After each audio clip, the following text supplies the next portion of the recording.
Okay, if you need to change the settings, obviously we've got the set menu here. I'll show you how to switch from pulse to direct current.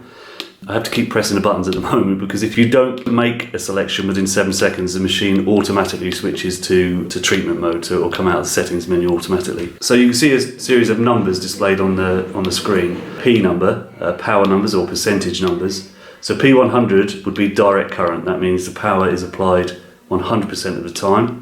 Then with this machine, you can switch into pulse current mode.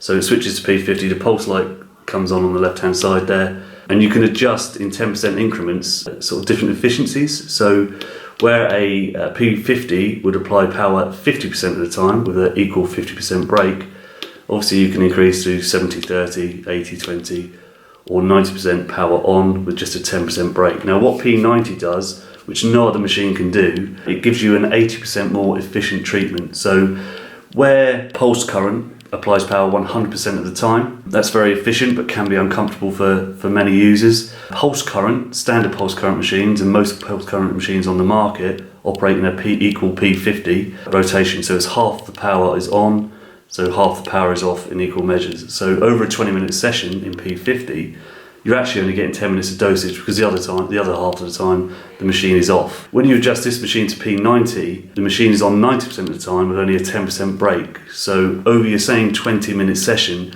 you're actually getting 18 minutes of dosage. So that's 80% more efficient than a standard pulse current machine. That's one of the features that makes this Hidrex PSP so effective and so versatile. It's because you can switch between pulse and direct current. You can use direct current on the feet, switch it over to pulse current to treat patients on their hands, or if they've got sensitive skin, or if they're younger users, children, etc., etc.